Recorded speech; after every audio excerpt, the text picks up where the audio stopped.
আমাদের নাম হচ্ছে আহলে সুন্নাত ওয়াল জামাত, যার শর্ট হচ্ছে সুন্নি জামাত। বলেন আলহামদুলিল্লাহ।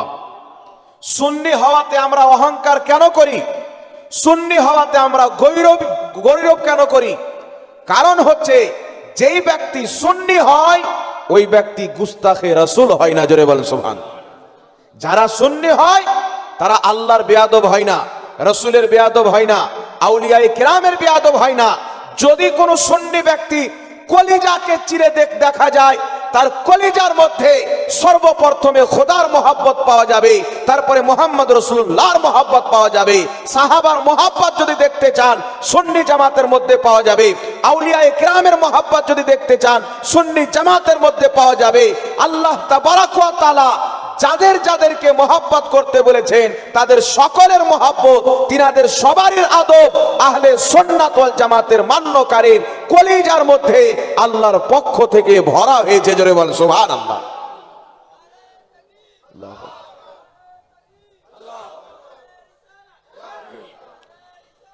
এই জন্য বিরাদর ইসলাম, আমার আমল কম হতে পারে, গুনাহগার হতে পারি, পাপী হতে পারি, আপনার গুনাহগার হতে পারি, পাপী হতে পারি, আমল কম হতে পারে, কিন্তু আহলে সুন্নাত ওয়াল জামাতের আকীদার মধ্যে কোনো ভেজাল থাকতে পারে না। জোরে বলতে হবে সুবহানাল্লাহ। আমরা রাসূলের বেয়াদব নয়। আজকে বিরাদর ইসলাম একটি কথা মনে রাখবেন, ৭৩ ফিরকার মধ্যে ৭২টি জাহান্নামী হওয়ার কারণ কি? আমি নাম বলে দিলাম। তাফসীর ইবনে কাসিরের মধ্যে ইমাম ইবনে কাসির হাদিস নিয়েছেন, রাসূলে কায়নাত সাল্লাল্লাহু আলাইহি ওয়াসাল্লাম বলেন, কিয়ামতের ময়দানে কিছু সংখ্যক লোক হবে যাদের চেহারা দিয়ে নূর চমকিবে, আবার কিছু লোক হবে যাদের চেহারা অন্ধকার হবে। রাসূলে কায়নাত বলেছিলেন যাদের চেহারা দিয়ে নূর চমকিবে তারা হবে আহলে সুন্নাত ওয়াল জামাত, আর যাদের চেহারা অন্ধকার থাকবে তারা হচ্ছে ৭২টি জাহান্নামী জামাত, ৭২ জাহান্নামী ফিরকা। যাদের আকীদা বিদআত হবে, যাদের নতুন নতুন আকীদা হবে, তো যেই দলটি জান্নাতে যাবে তার নাম আমার আপনার নবী দিয়েছেন আহলে সুন্নাত ওয়াল জামাত। জোরে বলতে হবে সুবহানাল্লাহ। আর আজ বর্তমান জামানাতে সৌদি আরব দখল করার পর একটি জামাত বেরিয়েছে যারা নিজেকে লামাযহাবী বলে, নিজেকে আহলে হাদিস বলে। তাদের যদি নামটা দেখেন যে আহলে হাদিস নামটা কোথায় থেকে আসলো, আমি আমাদের লেখা মৌলবীর কিতাবের রেফারেন্স দিব না, আহলে সুন্নাত ওয়াল জামাতের কোনো ইমামের রেফারেন্স দিব না। যারা নিজেকে আহলে হাদিস বলে তাদেরই গুরু সানাউল্লাহ অমৃতসরি নিজের কিতাব সিরাতে সানাইর মধ্যে লিখতেছেন যে যখন ভারতের মাটিতে ইংরেজদের হুকুমত ছিল, ভারত, বাংলাদেশ, পাকিস্তান এই দেশগুলিতে ইংরেজরা শাসন করত, রাজ করত। ইংরেজি হুকুমতের কাছে তাদের মৌলবীরা পাও হাত ধরে বলেছিল আমাদের নাম ওয়াহাবি চেঞ্জ করে আহলে হাদিস রাখা হোক। ইংরেজরা বলেছিল আজ তোমাদের নাম ওয়াহাবি বাদ দিয়ে আমরা আহলে হাদিস দিয়ে দিলাম। তো যাদের নাম ইংরেজ দিয়েছে তারা কোনোদিন জান্নাতি দলের লোক হতে পারে না। যাদের নাম মুহাম্মদ রাসূলুল্লাহ দিয়েছে তারাই হচ্ছে জান্নাতি দল। জোরে বলেন সুবহানাল্লাহ। এই জন্য বিরাদর ইসলাম, আপনি ইতিহাসকে খুঁজেন, যদি ভারতের ইতিহাসকে দেখেন, ভারতের মাটিতে একটা মাদ্রাসা রয়েছে, যেই মাদ্রাসার নাম হচ্ছে দারুল উলুম দেওবান। ইংরেজি হুকুমত তাদেরকে ৬০০ টাকা করে মাসে দিত। তারা সেই টাকা নিয়ে মুসলমানের মধ্যে খারাপ আকীদা প্রচার করে মুসলমানকে লড়িয়েছিল। আজকে যদি আহলে হাদিসকে দেখেন, আমেরিকা থেকে ফান্ডিং করা হয়, আপনার ইহুদির পক্ষ থেকে তাদেরকে ফান্ডিং করা হয়। এই জন্য বিরাদর ইসলাম, আজ থেকে আপনি যদি ১০০ বছর পূর্বে যান, ১৫০ বছর পূর্বে চলে যান, ১৫০ বছরের পূর্বে দেওবন্দি বলে কেউ দেখতে পাওয়া যায় না। আজ থেকে যদি ১৫০ বছর পূর্বে চলে যান, আজ থেকে ১৫০ বছর পূর্বে আহলে হাদিস ওয়াহাবি বলে কেউ দেখতে পাওয়া যায় না। কিন্তু আলহামদুলিল্লাহ ১০০ বছর পূর্বে যদি সুন্নি দেখতে চান, বরেলির সরজমিনের আলা হযরতকে দেখলেন। ৮০০ বছর পূর্বে যদি সুন্নি দেখতে চান, খাজা মঈনুদ্দিন চিশতিকে দেখে নেন। ৯০০ বছর পূর্বে যদি সুন্নি দেখতে চান, গৌসে বাগদাদিকে দেখে নেন। আজ থেকে ১৩০০-১৩৫০ বছর পূর্বে যদি সুন্নি দেখতে চান, ইমামে আজম আবু হানিফাকে দেখলেন, কারবালার ইমামে হুসাইনকে দেখলেন। এই জন্য বলতে চাই, কোন দলকে ইংরেজরা তৈরি করেছেন, কৌরির নাম ইংরেজ দিয়েছেন, কওরির নাম আপনার ইহুদি দিয়েছে, কিন্তু দুনিয়াতে একটি জামাত, যেই জামাতের নাম হলো আহলে সুন্নাত ওয়াল জামাত। এই জামাত কওরির ফান্ডিং এ তৈরি হয়নি, এই জামাত কওরির টাকাতে টিকে নাই। আল্লাহর কসম খেয়ে বলি, আহলে সুন্নাত ওয়াল জামাত আজ পর্যন্ত টিকে আছে, কিয়ামত পর্যন্ত টিকে থাকবে মদিনার তাজদার মুহাম্মদ রাসূলুল্লাহর বরকতে। জোরে বল সুবহানাল্লাহ। আউলিয়া ইকরামের সাদকাতে। এই জন্য মুসলমান আমরা হচ্ছে আহলে সুন্নাত ওয়াল জামাত। আমাদেরকে কেউ তৈরি করেনি, মুহাম্মদ রাসূলুল্লাহ তৈরি করেছে। তাই আমাদের সম্পর্ক ইহুদির সাথে নাই, আমাদের উঠা বসা নাসারার সাথে নাই, আমাদের উঠা বসা ইংরেজদের সাথে নাই। আমাদের উঠা বসা আজ পর্যন্ত আউলিয়া ইকরামের মুবারক মাজারের সাথে আছে। যেই আউলিয়া ইকরাম নিজের জিন্দেগি কুরবান করে দুনিয়াতে খোদাকে রাজি করেছেন, আজ পর্যন্ত সুন্নি জামাতের সম্পর্ক ওই আল্লাহর ওলিদের সাথে আছে। জোরে বলেন সুবহানাল্লাহ। ব্রাদার ইসলাম, একটি কথা মনে রাখবেন, ইসলামের মধ্যে ৭৩টি ফিরকা, ৭২টি জাহান্নাম। জাহান্নামী কেন? তারা নিজের ঘর থেকে ইসলাম তৈরি করে। আর আহলে সুন্নাত ওয়াল জামাতের কোনো ফতোয়া তার বাড়ির তৈরি করা নয়, প্রত্যেক ফতোয়া হচ্ছে কোরআন হাদিস এবং ফুকাহায়ে কিরামের ফতোয়া। জোরে বলেন সুবহানাল্লাহ। এখন আপনাদের সম্মুখে কয়েকটি আকীদা পেশ করব। আকীদা পেশ করার পূর্বে আপনাকে বলতে চাই, ইসলাম, আল্লাহ বলছেন ইন্নাদ দীনা ইনদাল্লাহিল ইসলাম, নিশ্চয় আল্লাহর নিকটে মনোনীত ধর্ম হচ্ছে ইসলাম। রাসূল পাক বলছেন মিশকাত শরীফ ঈমানের অধ্যায় হাদিস, আমার আপনার নবী বলছেন বুনিয়াল ইসলাম আলা খামসিন শাহাদাতান। রাসূল পাক বলছেন ইসলামের ভিত হচ্ছে 5টি জিনিসের উপরে। এই কথার সাক্ষী দেওয়া, আশহাদু আল্লা ইলাহা ইল্লাল্লাহ, আমি সাক্ষী দিচ্ছি আল্লাহ ছাড়া কেউ ইবাদতের যোগ্য নয়। ওয়া আশহাদু আন্না মুহাম্মাদান আবদুহু ওয়া রাসূলুহু, আমি এটাও সাক্ষী দিচ্ছি মুহাম্মদ সাল্লাল্লাহু আলাইহি সাল্লাম আল্লাহর রাসূল এবং আল্লাহর বান্দা। সুবহানাল্লাহ। 5টি ভিত, কালেমা, নামাজ, রোজা, হজ, যাকাত। যেই ব্যক্তির কালেমা ঠিক থাকবে, এই কালেমার প্রতি আকীদা ঠিক থাকবে, নামাজ ওই ব্যক্তির উপরে ফরজ থাকবে, রোজা তার জন্য, হজ তার জন্য, যাকাত তার জন্য। কোন ব্যক্তি যদি কালেমা পড়ার পর বলে নবী মরে মাটির সাথে মিশে গেছেন, কোন ব্যক্তি যদি কালেমা পড়ার পর বলে নবীকে পিঠ পিছনের খবর ছিল না, কোন ব্যক্তি যদি কালেমা পড়ার পর বলে নবী ইলমে গায়ব জানতেন না, কোন ব্যক্তি যদি কালেমা পড়ার পর বলে নবী কোথাও হাজির হতে পারে না, কোন ব্যক্তি যদি কালেমা পড়ার পর বলে নবী কিয়ামতে কোনো উপকার করতে পারবে না, কোন ব্যক্তি যদি কালেমা পড়ার পর বলে নবী কবর থেকে কিছু করতে পারে না, সেই ব্যক্তির উপরে নামাজ ফরজ নাই, হজ ফরজ নাই। যদি সেই ব্যক্তি হজ করতে যায়, আজ থেকে 1450 বছর পূর্বে শেরে খোদা মাওলায়ে কায়নাত আলী কাররামাল্লাহু ওয়াজহুল করিম রাদিয়াল্লাহু তাআলা আনহু বলেছেন যে এই যে হাজরে আসওয়াদ, কাবা ঘরে যে জান্নাতি পাথর লাগা আছে, হযরতে আলী বলছে এই জান্নাতি পাথর কিয়ামতের ময়দানে মুসলমানদের ঈমানের সাক্ষী দিবে আর কাফিরদের কুফরের সাক্ষী দিবে। মুসলমানদের ঈমানের সাক্ষী দিবে, কাফিরদের কুফরির সাক্ষী দিবে। এখন কি বুঝতে পারা গেল যে মুসলমান দাড়ি ছেড়ে দিলে হয় না, নামাজ পড়লে শুধু মুসলমান হয় না, ইবাদত করলে শুধু মুসলমান হয় না। যদি ইবাদতের নাম ঈমান থাকতো, সবচাইতে বড় ঈমানদার ইবলিস থাকতো, নাকি বলেন? যদি ইবাদতের নাম মুসলমান থাকতো, ঈমান থাকতো, সবচাইতে বড় ঈমানদার ইবলিস থাকতো। খোদাকে সাজদা করলে যদি ঈমানদার হওয়া যায়, ইবলিস তো 6 কোটি বছর সাজদা করেছে, সবচাইতে বড় ঈমানদার তো ইবলিস হবে। আল্লাহ আল্লাহ করলে যদি ঈমানদার হওয়া যায়, সবচাইতে বেশি আল্লাহ আল্লাহ তো ইবলিস করেছে। আলিম হইলে যদি ঈমানদার হওয়া যায়, সমস্ত ফেরেশতার শিক্ষকতা তো ইবলিস করেছে, বহুত বড় আলিম ছিল, তাকে তো ঈমানদার হওয়া উচিত। যদি কোনো ব্যক্তির ইলম বিদ্যা থাকলে যদি আপনার ঈমানদার হয়ে যায়, তাহলে ইবলিস সবচাইতে বড় ঈমানদার হয়ে যেত। যদি কোনো ব্যক্তি ইবাদত করলে পরহেজগার তাকওয়াওয়ালা থাকলে ঈমানদার হয়ে যায়, তাহলে সবচাইতে বড় ঈমানদার ইবলিস থাকতো। কিন্তু মহান রব্বুল আলামিন ইবলিসকে যখন বলেছিলেন আদমকে সাজদা করো, আদমের সম্মান করো, আদম নবীর সম্মান করেনি। রব্বুল আলামিন তার কোটি বছরের 6 কোটি বছরের নামাজকে দেখেননি, তার তাসবিহ তাহলিলকে দেখেননি, তার জুহদ ও তাকওয়াকে দেখেননি, তার ইলম ও বেহরকে দেখেননি। মহান রব্বুল আলামিন বলেছিলেন এই ইবলিস, তুমি আমার নবী আদমের সম্মান করনি, আমি আল্লাহ কিয়ামত পর্যন্ত তোমাকে শয়তান বানিয়ে পেহচান করে দিলাম। নামাজ পড়লে মুসলমান ভাবিও না, রোজা রাখলে মুসলমান ভাবিও না। আল্লাহ পাক বলেছেন ইবলিস 6 কোটি বছর আমাকে সিজদা করেছিল, তার অন্তরে আদমের সম্মান ছিল না, আমি তার ইবাদত তার মাথায় মেরে দিয়েছি।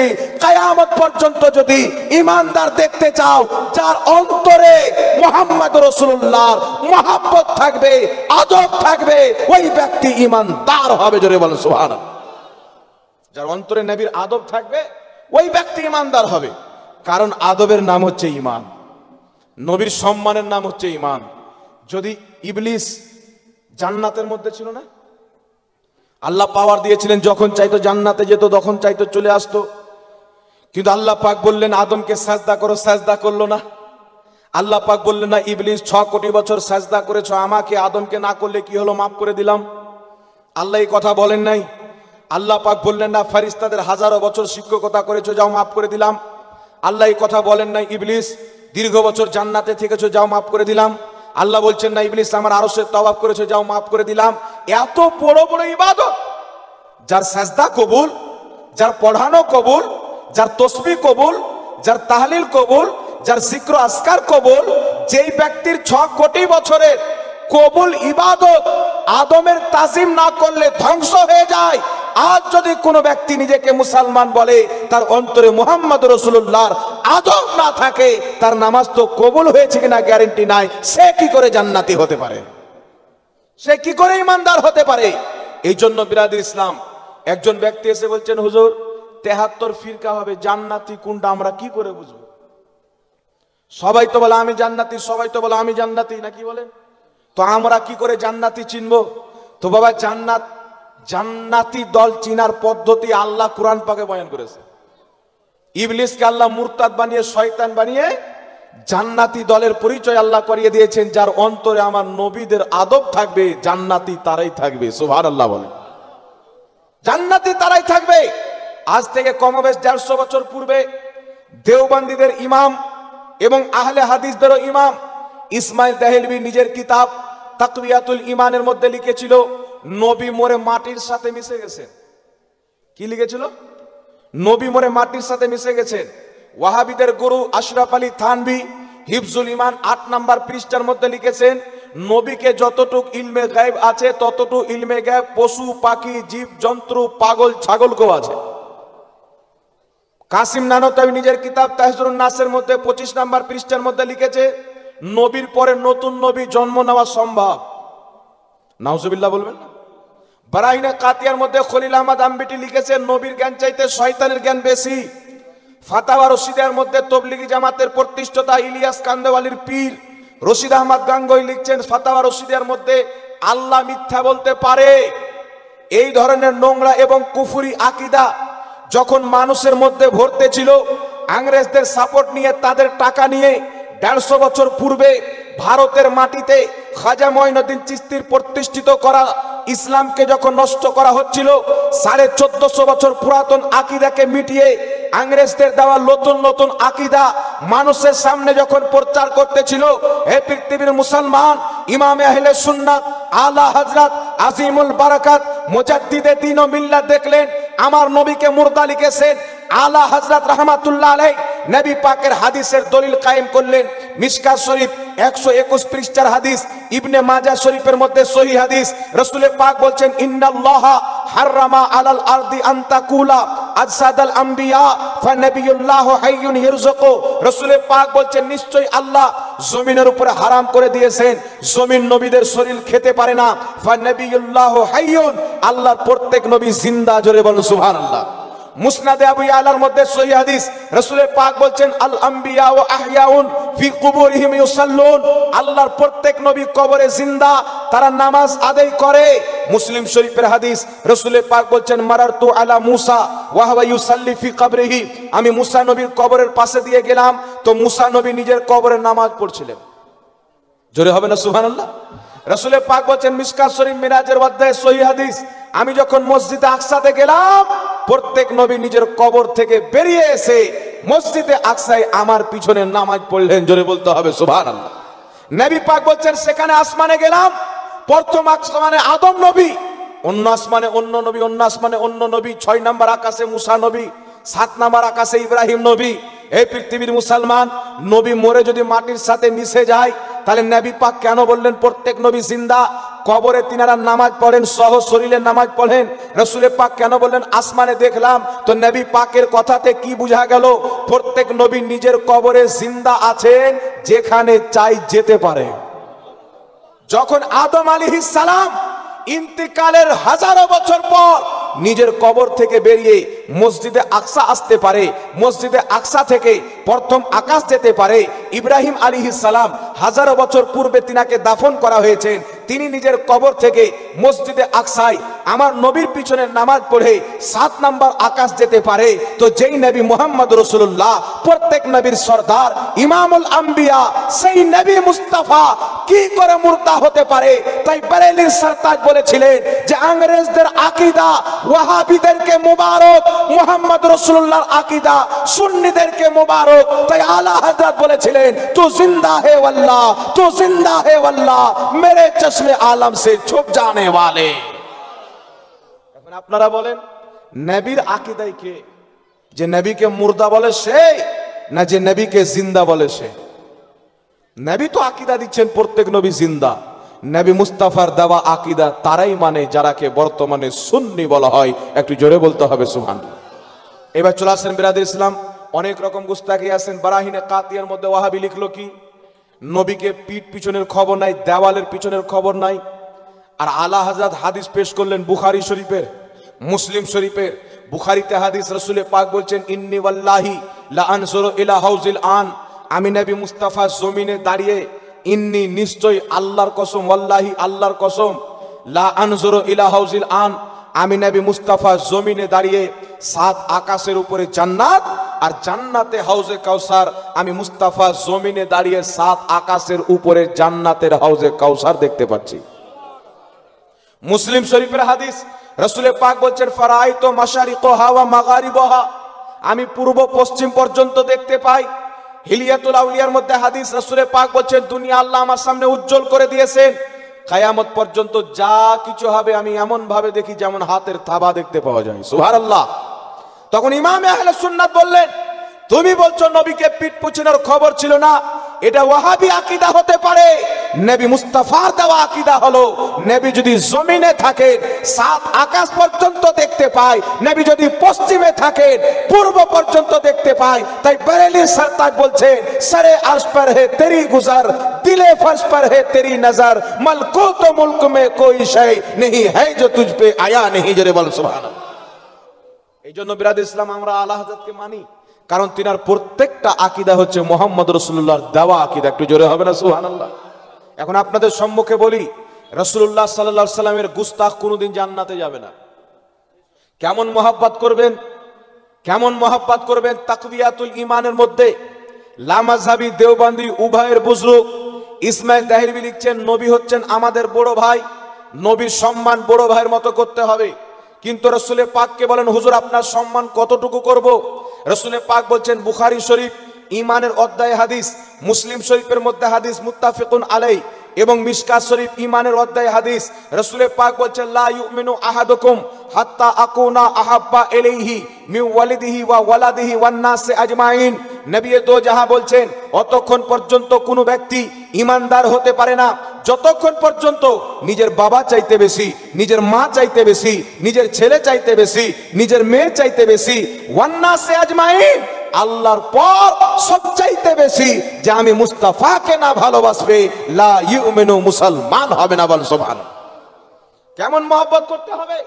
আল্লাহ পাক কোরআন পাকে বলছেন হে ঈমানদার, যদি তোমার আপন বাপ, যদি তোমার আপন ভাই ঈমান আনার পর আমার নবীর বেয়াদবিকে পছন্দ করে, কুফরিকে পছন্দ করে, আল্লাহ বলছেন লা তাত্তাখিজু, তার সাথে তোমাদের কোনো সম্পর্ক নাই।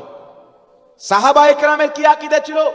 তিনারা যখন আমার নবীর দরবারে আসতেন বলতেন ইয়া রাসূলুল্লাহ ফিদাকা আবি ওয়া উম্মি, আপনার কদমে আমাদের বাবাও কুরবান, আপনার কদমে আমাদের মাও কুরবান। নিজের মা বাপকে কুরবান করে দিতেন। নবী দো জাহাঁ সাল্লাল্লাহু আলাইহি সাল্লামের সাহাবী ইমাম বাইহাকী রাহমাতুল্লাহ আলাইহি হাদিস সংকলন করেন, হযরতে আবু উবাইদা বিন জাররা জিদ্দর ময়দানে গিয়েছেন, আর হযরতে আবু উবাইদা নবীর সাহাবী, আর তিনার বাপ জাররা হচ্ছেন নবীর বিপক্ষে কাফিরের দলের লোক। যুদ্ধর ময়দানে এসেছেন, যুদ্ধ চলছে একদম ধোঁয়াধার, মারামারি চলছেন, তালোয়ার চালাচালি। হযরতে আবু ওবেদা দেখছেন তিনার বাপ জাররা ওই জামানার একজন শক্তিশালী পেহেলমান ব্যক্তি ছিল, তার সামনে কয়েকজন ব্যক্তি একসাথে যুদ্ধ করে টিকতে পারতো না। হযরতে আবু ওবেদা দেখছেন তিনার বাপ জাররা বড় বড় সাহাবীকে হত্যা করে দেয়। তিনি ছুটে নবীর দরবারে গেলেন, ইয়া রাসূলুল্লাহ, ইয়া হাবিবাল্লাহ, আমাকে আপনি অনুমতি দেন যেন আমি আমার বাপের মোকাবলাতে যাই। রাসূল পাক বলেন, আবু ওবেদা, তুমি তোমার বাপের মোকাবলাতে যেও না, কারণ তুমি তোমার বাপের সামনে যদি লড়াই করো হয়তো বাপ মরবে, নচেত তুমি শহীদ হবে। সুতরাং তুমি যেও না, নচেত মুনাফিকরা বলবে মুহাম্মদ এমন একটি দিন নিয়ে এসেছে বাপ বেটাতে মারামারি করায়, বাপ বেটাতে কাটাকাটি করায়। যেই ধর্ম বাপ এবং বেটাকে লড়াবে সেই ধর্ম সত্য হতে পারে না। আমার আপনার নবী নিষেধ করে দিলেন। হযরতে আবু ওবেদা লড়াই করতে আছেন, যুদ্ধ করতে আছেন, তাকিয়ে দেখছেন তিনার বাপ জাররা বড় বড় সাহাবীকে শহীদ করে দেয়। হযরতে আবু ওবেদা সহ্য না করতে পেরে বাপের সামনে ঝাঁপিয়ে পড়লেন, এমন একটি তলোয়ারের নিশানা করে ওয়ার করলেন, তিনার বাপকে কেটে মেরে জমিনে ফেলে দিলেন। আবু ওবেদার পিতা জাররা মরে গেল। হযরতে আবু ওবেদা নিজের ঘুটনাকে জমিনে ফেলে চিৎকার মেরে কান্না করছেন। সাহাবী বলছেন, আবু ওবেদা, বাবাকে হত্যা করেছো তাই কান্না করছো, বাবাকে মেরেছো তাই কান্না করছো? হযরতে আবু ওবেদা বলছেন, না, আমি আমার বাপকে মারার জন্য কান্না করি না, আমার রাসূল পাক নিষেধ করেছিলেন, আমি সহ্য না করতে পেরে বাপের মোকাবলাতে এসে বাপকে মেরেছি। যদি আমার রাসূল নারাজ হয়ে যায়, আমি আমার নবীর কথা রাখতে পারিনি, আমার নবী যেন নারাজ না হয়ে যায়, আমি এই জন্য কান্না করছি। জোরে বলেন সুবহানাল্লাহ। সাহাবা বলছেন, আবু ওবেদা চলো নবীর দরবারে। হযরতে আবু ওবেদা রাদিয়াল্লাহু তাআলা আনহু নিজের মাথার পাগড়ি খুলে গলাতে ঝুলালেন। গলাতে ঝুলানোর পর তিনি নবী মুস্তাফার দরবারে গেলেন। আমার আপনার নবী সাল্লাল্লাহু তাআলা আলাইহি ওয়াসাল্লামকে গিয়ে বলছেন, ইয়া রাসূলুল্লাহ, আপনি বলেছিলেন আমার বাপের সামনে না যেতে, কিন্তু আমি যদি না যেতাম আমার বাপের মোকাবেলা কেউ করতে পারতো না। আমি তলোয়ার চালাতে শিখেছি, আমার বাবা জাররার কাছে শিখেছি। আমার বাপ কিভাবে ওয়ার করে আমার জানা আছে, আমার বাপ কিভাবে লড়াই করে আমার জানা আছে। আমি ছাড়া তার মোকাবেলা কেউ করতে পারতো না। ইয়া রাসূলুল্লাহ, ইয়া হাবিবাল্লাহ, এখন আমি আপনার কথা না রাখতে পেরে আমার বাপের মোকাবলাতে গিয়ে বাপকে হত্যা করেছি। হুজুর, আমার প্রতি আপনি নারাজ তো হননি? রাসূল পাক সাল্লাল্লাহু আলাইহি সাল্লামের চোখ দিয়ে পানি বেরিয়ে গেল। আল্লাহর নবী সাল্লাল্লাহু আলাইহি সাল্লাম বলছেন, আবু ওবেদা, আমি এই জন্য নিষেধ করেছিলাম যেন মুনাফিকরা গুজব না করতে পারে মুহাম্মাদের ধর্ম ইসলাম, বাপ বেটাকে লড়াই করায়, বাপ বেটাকে জিহাদ করায়, বাপ বেটাতে মারামারি করায়, এই জন্য নিষেধ করেছিলাম। কিন্তু আবু ওবেদা, তুমি তোমার বাপকে আমি মুস্তাফার মহব্বতে হত্যা করেছো, খোদার মহব্বতে হত্যা করেছো। তুমি তোমার বাপকে দুনিয়ার জন্য নয়, রাসূলের পাকের জন্য হত্যা করেছো। তোমার প্রতি আমি মুস্তাফাও রাজি, আমার খোদাও রাজি। জোরে বলেন সুবহানাল্লাহ। তুমি আল্লাহকেও রাজি করেছো, আমি মুহাম্মদ রাসূলুল্লাহকেও রাজি করেছো। এই কথা যখন রাসূলের পাক বললেন, হযরতে আবু ওবেদা গলা থেকে পাগড়ি খুলে ঝুলাতে লাগলেন। আল্লাহু আকবার বলতে বলতে যেতে আরম্ভ করলেন। আমার নবী সমস্ত সাহাবীকে বলছেন, সাহাবী, তোমরা যদি জান্নাতি দেখতে চাও আবু ওবেদাকে দেখো, সে আমার মহব্বতে নিজের বাপকে হত্যা করেছে, আল্লাহ জাহান্নামের আগুন হারাম করে দিয়েছে। জোরে বলেন সুবহানাল্লাহ। এই জন্য বিরাদর ইসলাম, সাহাবা কত নবীকে মহব্বত করতেন, সাহাবা কত রাসূলের পাককে ভালোবাসতেন, নবীর মহব্বতে নিজের বাপকে হত্যা করেছে। তাহলে কেউ যদি বলে নবীর সম্মান বড় ভাইয়ের মতো করতে হবে, মানা যাবে? বাংলাদেশে কিছু গাধা মৌলবি বেরিয়েছেন, এরা বলতে চায় যে নবী হচ্ছেন আমাদের ভাই, আমরা আমাদের ভাইয়ের দিনের জন্য কি করলাম, ওর ভাই মানে মনে হচ্ছে ওর বাপের ভাইরার ছেলে। এত নোংরা নোংরা মৌলবি বেরিয়েছে বাংলাদেশে, রাসূল পাকের তাওহীদ না করলে তাদের বক্তব্য হয় না। এখন বলেন বাবা, কেউ যদি রাসূলের বিপক্ষে যায় তার ঈমান থাকবে? আল্লাহ বলছেন যে আল্লাহ রাসূলকে কষ্ট দেয়, দুনিয়াতেও তার প্রতি লানাত, আখিরাতেও তার প্রতি লানাত। আল্লাহ রাসূলকে কষ্ট দেয় মানে কি? আল্লাহকে তো কেউ কষ্ট দিতে পারে না। তো আল্লাহ বলছেন যে আমার নবীকে কষ্ট দিল সে আমি আল্লাহকে কষ্ট দিল। সুবহানাল্লাহ বলতে। আর আল্লাহ পাক বলছেন, তোমরা যদি আমার মহব্বত পেতে চাও, আমাকে যদি রাজি করতে চাও, ফাত্তাবিউনি, নবী তুমি বলো যে আমি নবীর ইত্তেবা করো, নবীর গোলামি করো। যদি রাসূলের ইত্তেবা করে নাও, রাসূলের গোলামি করে নাও, ওয়া ইউহিব্বুকুমুল্লাহ, আল্লাহ তোমাদের প্রতি রাজি হয়ে যাবে, তোমাদেরকে মহব্বত করবে। জোরে বলেন সুবহানাল্লাহ। এই জন্য বিরাদর ইসলাম, রাসূল ছাড়া কোনো রাস্তা আছে? জোরে বলতে হবে। কিছু লোক আছে যে আমরা আল্লাহ ছাড়া কাউকে মানি না। তো আব্বাকে কি বলো, সমন্দির বেটা বলো নাকি? আব্বাকে তো মানো, মাকে তো মানো, দেখবেন মার্কেটে কিছু লোক বেরিয়েছেন, এরা বলতে চাই আমরা পীর মানি না। তো বেটা তুমি পীর কেন মানবে? বলছে আমরা পীর মানি না, ডাইরেক্ট আল্লাহ আল্লাহ ছাড়া কাউকে মানি না। আচ্ছা বলেন তো বাবা, একজন ছেলে একজন মেয়ের যদি বিবাহ হয়, বিবাহ হওয়ার পরে হালাল তরিকাতে যে বাচ্চাটা হবে, ওই বাচ্চা যখন বড় হবে স্কুলে যাবে, মাস্টার বলবে বেটা ভর্তি হবে, বলে জি, তো আধার কার্ড নিয়ে এসো। আধার কার্ড নিয়ে যাবে, তো তার বাবার নাম থাকবে কি থাকবে না? জোরে বলেন। আর কোনো মহিলা যদি রাস্তাতে গিয়ে বাচ্চা নিয়ে নেয়, তার বাচ্চা যদি বড় হয়ে স্কুলে আসে, তার বাপের আধার কার্ডে নাম থাকবে? জি, থাকবে না, কারণ হচ্ছে হারামজাদা। তো হারামজাদা মুসলমান হলে পীর পাবে কোথায়? হ্যাঁ, বলছে আমরা ওলি মানি না, আমরা পীর মানি না। বেটা তুই ওলি পীর মানবে কেন? তোমার দলে তো সব আবু জেহেল ভরা আছে, সব আবু লাহাব ভরা আছে, তুমি মানবে কেন? ওলি কার দলে হবে? ওলি কোন জামাতে হবে? যে জামাত হচ্ছে সঠিক জামাত, জান্নাতি জামাত, ওই জামাতে ওলি হবে। তাই সুন্নি জামাতে গরিব নওয়াজ, সুন্নি জামাতে গৌসে আজম, সুন্নি জামাতে নিজামউদ্দিন আউলিয়া, সুন্নি জামাতে কুতুবউদ্দিন বখতিয়ার কাকি, সুন্নি জামাতে আপনার ফরিদগঞ্জের শাকার, সুন্নি জামাতে সিরাজউদ্দিন আখি পাক, সুন্নি জামাতে আলে রাসূল, সুন্নি জামাতে মখদুমে সিমনা, সুন্নি জামাতে দুনিয়াতে যত আল্লাহর ওলি হয়েছে সব সুন্নি জামাতে হয়েছে। বল সুবহানাল্লাহ। আরে এখন কিছু লোক আমরা ওলি মানি না, তোমার দলে তো ওলি নাই। ওর দলে আছে কি ইসমাইল দেহলভি পাকা শয়তান, আশরাফ আলী থানভী কাট্টার নবী দুশ্মন, কাসিম নানতাবি তো জন্ম হয়েছিল নবীর বুরাই করার জন্য, ইসমাইল দেহলভি তো নবীকে গালি দিতে দিতে কবরে চলে গেছেন। তো যারা যারা নবীকে গালি দিয়েছেন সব হচ্ছে এদের দলে। এই জন্য বলছে যে আবু জেহেল আমাদের মতো মুসলমান ছিল। বলেছে কি বলেনি ভাই? বাংলাদেশে একটা খ্যাপার বেটা পাগলা বেরিয়েছে, ওর বাপের চেহারা যদি দেখলেন তো সকালে ঘুম হবে না, তাহাজ্জুদের টাইমে ঘুম ভেঙে যাবে, চেহারা এমন ভয়ানক।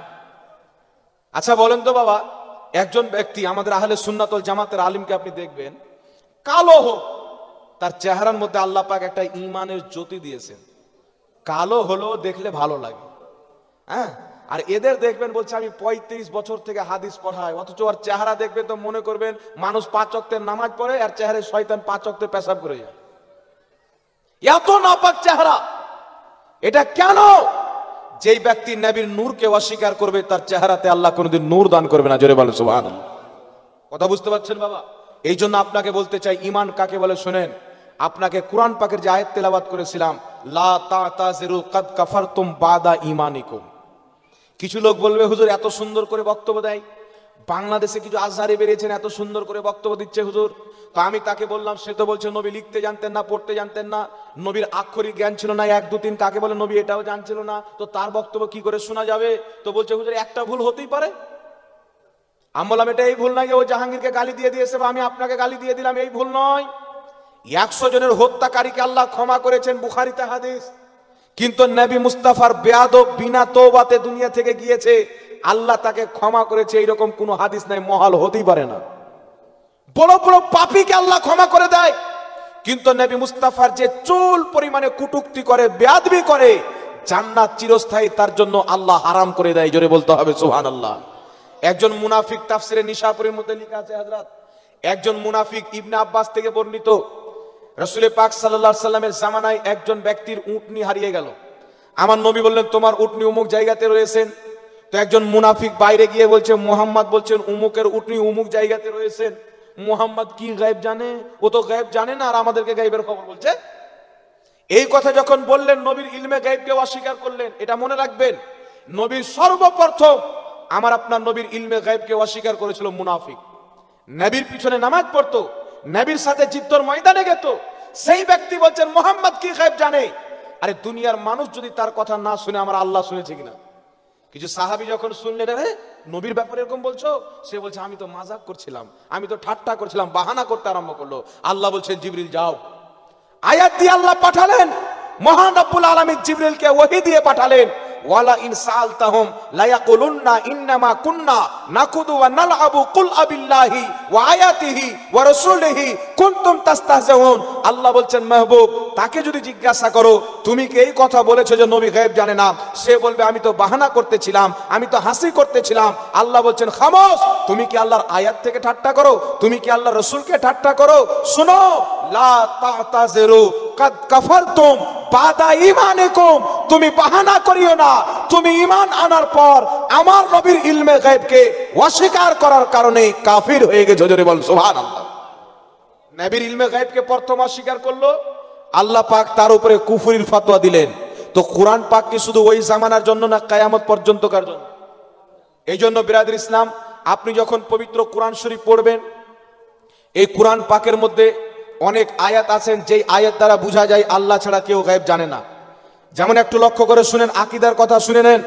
কেউ যদি ডাইরেক্ট নবী পাকের ইলমে গায়েবকে মুতলাক অস্বীকার করে, ওই ব্যক্তি কাফির হওয়াতে কোনো সন্দেহ নাই। কোরআন পাক আল্লাহ বলছেন জমিন আসমানে আল্লাহ ছাড়া কেউ গায়েব জানে না। আল্লাহ বলছেন নবী তুমি বলো আমি যদি গায়েব জানতাম অনেক কল্যাণ একত্রিত করে নিতাম, অর্থাৎ আমি গায়েব জানি না। অনেক আয়াত আছে। তো আল্লাহ তাবারাক ওয়া তাআলা অনেক জায়গাতে বলছেন আল্লাহ ছাড়া কেউ গায়েব জানে না। আবার আল্লাহ পাক পবিত্র কোরআন সূরাতুল জিন আয়াত নাম্বার 26 এবং 27 এর মধ্যে আল্লাহ বলেছেন আলিমুল গায়বি ফালা ইযহিরু আলা গায়বিহি আহাদা ইল্লা মান ইরতাদা মির রাসূল। আল্লাহ বলছেন আমি গায়েব জাননেওয়ালা, আমার গায়েবের প্রতি কাউকে ক্ষমতামান করি না, ইল্লা মান ইরতাদা মির রাসূল, কিন্তু যেই রাসূলের প্রতি আমি রাজি হয়ে যাই তাকে ইলমে গায়েব দান করে দিই। জোরে বল সুবহানাল্লাহ। সূরা আলে ইমরান আয়াত নাম্বার 179 আল্লাহ পাক বলছেন মা কানাল্লাহু লিইতলাকুম আলাল গায়বি ওয়ালাকিন্নাল্লাহা ইয়াস্তাবি মির রাসূলিহি মান ইয়াশা। আল্লাহ পাক বলছেন হে সর্বসাধারণ, তোমরা কি এটা মনে করো আমি যাকে তাকে ইলমে গায়েব দিয়ে দেব? না, আমি আমার নবীগণের মধ্যে রাসূলগণের মধ্যে বেছে নিই, যেই রাসূলকে চাই তাকে ইলমে গায়েব দিয়ে দিই। জোরে বল সুবহানাল্লাহ। আল্লাহ বলছেন ওয়ামা হুয়া আলাল গায়বি বিদানিন, আমার নবী গায়েব প্রকাশ্য করতে কৃপণতা করেন না। অসংখ্য আয়াত আছে যে আয়াত দ্বারা আল্লাহ বলছেন আমি আমার নবীকে গায়েব দান করেছেন। আবার অসংখ্য আয়াত আছে যে আয়াতে আল্লাহ পাক বলছেন আমি আল্লাহ ছাড়া কেউ গায়েব জানে না। তো আমরা দুই রকম আয়াতকে মানি। কিছু মুনাফিক বেরিয়েছে, জামাতে ইসলামের নামের মুনাফিক, কিছু আহলে হাদিস নামের মুনাফিক, কিছু দেওবন্দি নামের মুনাফিক, ওইগুলো আয়াত নিয়ে বলে যে আল্লাহ ছাড়া কেউ গায়েব জানে না, যে নবীও গায়েব জানে না। কিন্তু যেই আয়াতে আল্লাহ বলেছেন আমি আমার নবীকে গায়েব দান করেছি, ওই আয়াতগুলি মানুষের সামনে তারা পেশ করবে না। কিন্তু আমরা আহলে সুন্নাত ওয়াল জামাত, আমরা দুই ধরনের আয়াতকে মানি। তাফসিরে নিশাপুরের মধ্যে ব্যাখ্যা করা হয়েছে, তাফসিরে মাআলিমুত তানজিলের মধ্যে ব্যাখ্যা করা হয়েছে। ব্যাখ্যা কি? যেখানে আল্লাহ বলেছেন আল্লাহ ছাড়া কেউ গায়েব জানে না, ওর অর্থ হচ্ছে আল্লাহর না জানাতে পৃথিবীর কেউ গায়েব জানে না। আর যেখানে এসেছে নবীকে আল্লাহ গায়েব দিয়েছেন, অর্থাৎ আল্লাহর দেওয়াতে আল্লাহর জানাতে নবীগণ ইলমে গায়েব জানেন। জোরে বলেন সুবহানাল্লাহ। কথা বুঝতে পেরেছেন বাবা? যেখানে আল্লাহ বলেছেন আল্লাহ ছাড়া কেউ গায়েব জানে না, সে আয়াতের অর্থ হচ্ছে আল্লাহর না জানাতে কেউ গায়েব জানে না। আর যেখানে আল্লাহ বলেছেন আমি আমার নবীগণকে ইলমে গায়েব দিই, এর অর্থ হচ্ছে আল্লাহর দেওয়াতে নবীগণ ইলমে গায়েব জানে। একটু জোরে হবে না সুবহানাল্লাহ? আল্লাহর দেওয়াতে জানেন। এখন আপনাকে বলতে চাই বিরাদর ইসলাম, একটু লক্ষ্য করে শুনবেন। কোরআন পাকের মধ্যে আল্লাহ পাক কয়েকটি কথা বলেছেন যেটি যে আল্লাহ ছাড়া কেউ জানে না। আল্লাহ বলছেন কিয়ামত কবে হবে আল্লাহ ছাড়া কেউ জানে না। আল্লাহ বলছেন মায়ের পেটে ছেলে নামি আল্লাহ ছাড়া কেউ জানে না। আল্লাহ বলছেন বৃষ্টি কবে হবে আল্লাহ ছাড়া কেউ জানে না। আর ইলমে গায়েব, আপনার ওই ইলমে গায়েব আল্লাহ ছাড়া কেউ জানে না। তো এর অর্থ কি? আচ্ছা বলেন তো বাবা, মায়ের পেটে ছেলে আছে না মেয়ে, এখন ডাক্তার জানে কি জানে না? কথা বলেন। হ্যাঁ, ওয়াহাবি এমন একটি মুনাফিক দল ডক্টরের ব্যাপারে বিশ্বাস করে যে ডক্টর ফটোর মাধ্যমে নিজের অস্ত্রের মাধ্যমে জেনে যায় মহিলার গর্ভে ছেলে আছে না মেয়ে আছে। এটা জানে, এদের ব্যাপারে মেনে নেয়। কিন্তু আল্লাহ পাক আমার নবীকে জানিয়েছেন বেটা এটা মানতে চাই না, কারণ শত্রুতা হচ্ছে নবীর সাথে, শত্রুতা ডক্টরের সাথে নয়। আল্লাহ বলছেন মায়ের পেটে ছেলে না মেয়ে কেউ জানে না। আমাদের আকীদা আল্লাহ ছাড়া কেউ জানে না, কিন্তু আল্লাহর জানিয়ে দেয়, আল্লাহর জানাতে আমার নবী মুস্তাফা জানে। জোরে বলেন না সুবহানাল্লাহ। বৃষ্টি কবে হবে কেউ জানে না, কিন্তু আল্লাহ তাবারাক ওয়া তাআলা নিজের নবীকে জানিয়ে দেয়, আল্লাহর জানাতে নবী জানে যে বৃষ্টি কবে হবে। কারণ আজকাল বিজ্ঞান বলে দেয় যে বৃষ্টি কবে কোন টাইমে কিভাবে হবে, বলতে পারে কি পারে না বাবা? খবরে চলে আসলো কলকাতার মানুষ সব ঘরে ঢুকে যাও, বিশাল বড় তুফান চলছে। আর দেখতে পেলো কটার সময়, 2টোর সময় দেখা যাচ্ছে ঠিকই 2টোর সময় চলে এলো। অনেকবার ঠিক হয় কি হয় না? তো বিজ্ঞান কেমন করে জেনে গেল বৃষ্টি কবে হবে? তো বলছে বিজ্ঞান আল্লাহর পক্ষ থেকে, আল্লাহ তাকে জ্ঞান দিয়েছেন, নিজের জ্ঞানে জেনে গেল। তো বেটা বিজ্ঞানকে জ্ঞান দিয়েছেন তো আমার নবীকে জ্ঞান দেয়নি? সারা পৃথিবীর জ্ঞান নবীর জ্ঞানের নিচে। আমার নবীকে আল্লাহ পৃথিবীর এমন কোনো জ্ঞান নাই যে জ্ঞান নবী পাককে দেয়নি। কারণ আল্লাহ পাকের কোরআন উঠান, মুসলমানদের আকীদা, কোরআন পাকের দেওয়া আকীদা, আল্লাহ পাকের কোরআনের মধ্যে এমন কোনো বিদ্যা নাই যেটা কোরআন পাকের মধ্যে নাই, এমন কোনো জ্ঞান নাই যেটা কোরআন পাকের মধ্যে নাই।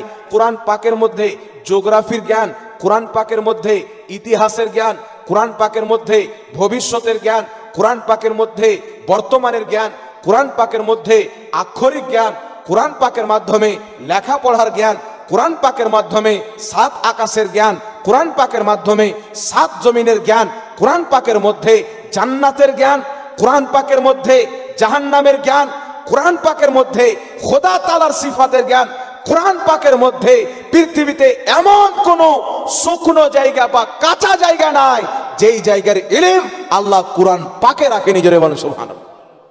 সব জ্ঞান আল্লাহ কোরআন পাকে দিয়ে দিয়েছেন।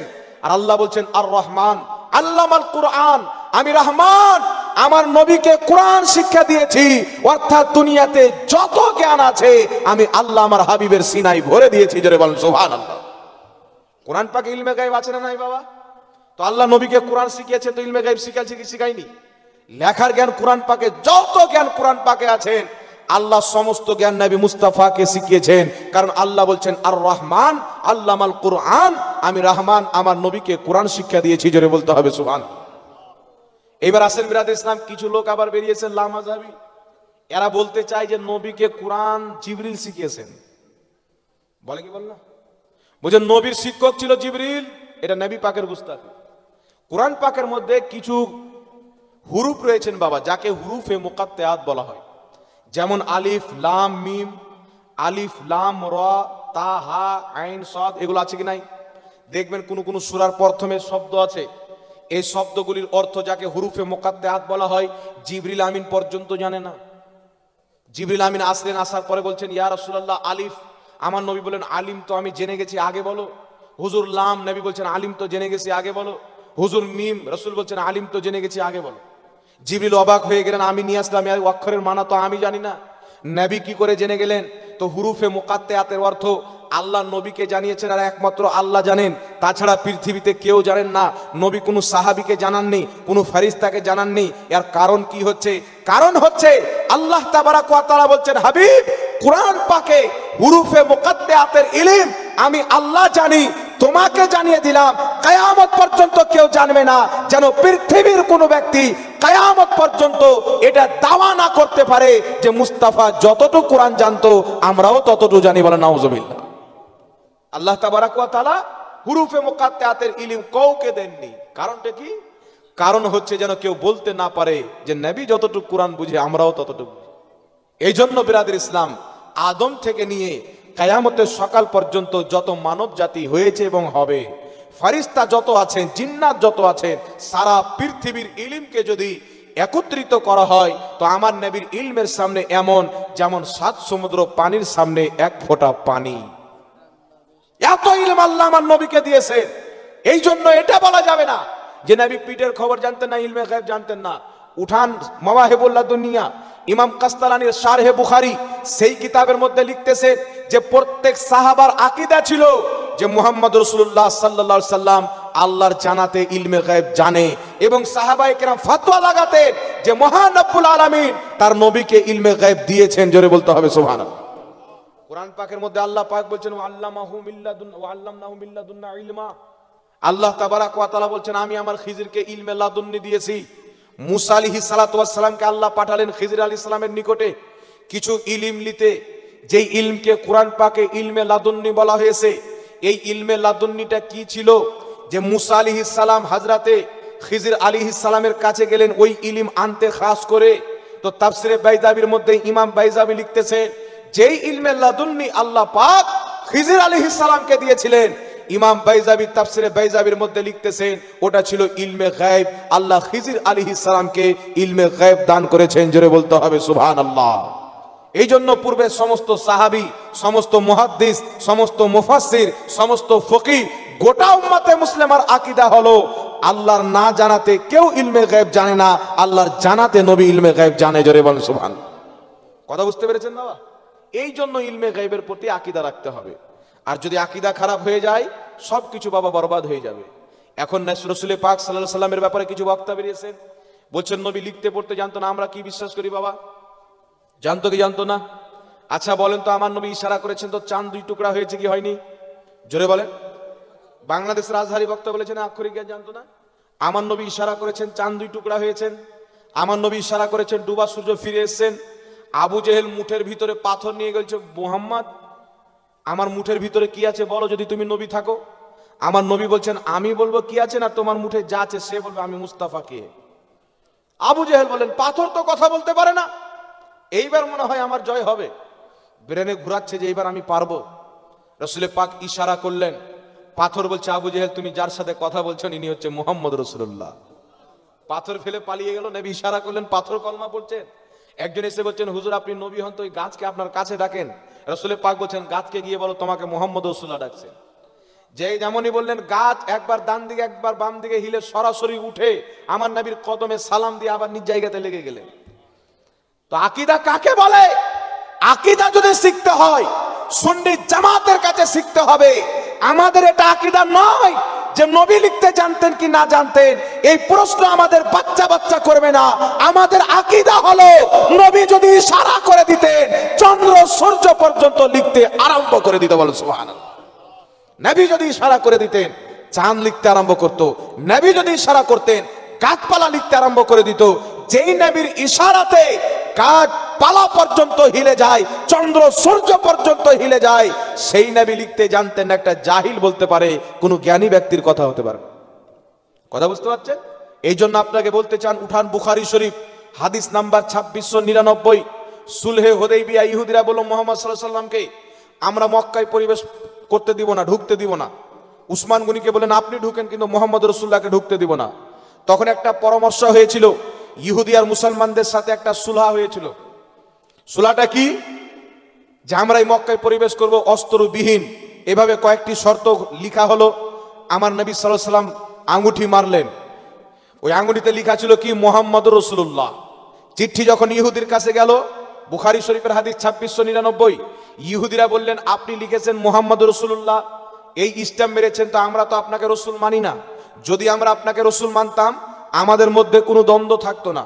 রসুলের কায়নাত সাল্লাল্লাহু আলাইহি ওয়াসাল্লাম বললেন ঠিক আছে। উনি আলীকে বললেন আলী মুহাম্মদ রাসূলুল্লাহ শব্দটা মুছে আমার নাম লিখে দাও। হযরত আলী বললেন ইয়া রাসূলুল্লাহ আল্লাহর কসম আমি মুছতে পারবো না, কারণ আমি তো আপনাকে নবী মানি। নবী পাক সাল্লাল্লাহু আলাইহি ওয়াসাল্লাম হযরত আলীর হাত থেকে কাগজটা নিলেন। নেওয়ার পরে মুহাম্মদ রাসূলুল্লাহ শব্দটা মুছলেন। মুছার পরে হাদিসের শব্দ ফাকাতাবা মুহাম্মদ ইবনে আব্দুল্লাহ, তারপরে আমার নবী নিজের হাতে লিখলেন মুহাম্মদ ইবনে আব্দুল্লাহ। জোরে বল সুবহানাল্লাহ। বুখারী শরীফের সহিহ হাদিস, ইমাম ইবনে হাজার আসকালানী রাহমাতুল্লাহ আলাইহি যিনি বুখারী শরীফের সারা লিখেছেন ফাতহুল বারী। বুখারী শরীফের অনেক সারা লেখা হয়েছে, ব্যাখ্যা লেখা হয়েছে, কিন্তু সর্বশ্রেষ্ঠ ব্যাখ্যা হচ্ছে ফাতহুল বারী। সেই কিতাবের মধ্যে ইমাম ইবনে হাজার আসকালানী বলছেন যে আমার আপনার নবী নিজের হাতে সিগনেচার করেছেন। একটু জোরে বলতে হবে সুবহানাল্লাহ। তারপরে চলে আসেন ইমাম কাজী আয়াজ রাহমাতুল্লাহ আলাইহি, শেফা শরীফের মধ্যে হাদিস লিখেছেন আমার আপনার নবী সাল্লাল্লাহু আলাইহি সাল্লামের প্রতি যখন ওহী অবতীর্ণ হতো সাহাবায়ে কেরাম সেই ওহীকে লিখতেন। কেউ আপনার পাথরে লিখতেন, কেউ আপনার গাছে লিখতেন। দয়ার নবী মায়ার নবী সাল্লাল্লাহু আলাইহি সাল্লাম কাতিবে ওহী আমিরে মুআবিয়া রাদিয়াল্লাহু তাআলা আনহুকে বানিয়েছিলেন। তিনি বসে আছেন, আমার নবী শিখাচ্ছেন আমিরে মুআবিয়া আলিফটাকে এইভাবে লেখো, বাটাকে এইভাবে লেখো, তাটাকে এইভাবে লেখো, মিমটাকে অন্ধ করিও না, আল্লাহ শব্দটাকে সুন্দর করে সাজিয়ে লেখো। আমার আপনার নবী আলিফ থেকে নিয়ে ইয়া পর্যন্ত আমিরে মুআবিয়াকে লিখতে শিখালেন। জোরে বলেন না সুবহানাল্লাহ। এই জন্য তাফসিরে রুহুল বায়ানের মধ্যে ইমাম ইসমাইল হাক্কি যিনি মক্কা শরীফের ইমাম ছিলেন তিনি লিখতেছেন আমার নবী আক্ষরিক জ্ঞান জানতেন, অপরকে শিক্ষা দিতেন। জোরে হবে না সুবহানাল্লাহ। এতগুলো দলিল থাকতে, বুখারীর হাদিস থাকতে, যে কাট মুন্সি বলবে নবী লিখতে পড়তে জানতেন না, বলেন তো বাবা একটা অমুসলিম যদি শুনে যে মুহাম্মদ সাল্লাল্লাহু আলাইহি ওয়াসাল্লাম লিখতে পড়তে জানতেন না, তারা বলবে মুসলমান এমন একজন ব্যক্তির অনুসরণ করে, এমন একজন ব্যক্তির ধর্মকে মানে, এমন একজন ব্যক্তির গোলামি করে যেই ব্যক্তি না লিখতে জানতো না পড়তে জানতো, তার কোনো আক্ষরিক জ্ঞান ছিল না। যাদের গুরু শিক্ষা হাসিল করেনি তাদের মাননেওয়ালা কি শিক্ষা হাসিল করবে? বলবে কি বলবে না? অবশ্যই আমার নবীর উপর আঙুল তুলবে। এই জন্য বিরাদর ইসলাম সাহাবা রসুলের মহাব্বতে বাপকে হত্যা করে দিয়েছেন, কেউ নিজের মামাকে হত্যা করে দিয়েছেন। হযরতে আবু বকর সিদ্দিকের বেটা বলছেন আব্বা যুদ্ধের ময়দানে আপনি আমার তলোয়ারের নিচে এসেছিলেন, বাপ বলে ছেড়ে দিয়েছি। তিনি বলছেন আমার তলোয়ারের নিচে আসলে তোমাকে বেটা বলে ছাড়তাম না, নবীর গুস্তাক বলে দুশমন বলে হত্যা করে দিতাম। কত সাহাবায়ে কেরামের ঘটনা আছেন যিনারা নিজের আত্মীয়কে হত্যা করেছেন কিসের জন্য? আমার আপনার নবী সাল্লাল্লাহু আলাইহি সাল্লামের মহব্বত এবং আল্লাহ পাকের মহব্বতের জন্য। একটু জোরে বলতে হবে সুবহানাল্লাহ। আর ইমাম কাজী আয়াদ রাহমাতুল্লাহ আলাইহি শেফা শরীফের মধ্যে লিখছেন, কোন ব্যক্তি যদি নবী পাকের চুলকে বেয়াদবি নিয়তে চুলওয়া বলে দেয়, ওই ব্যক্তি মুসলমান থাকে না, কাফির হয়ে যায়।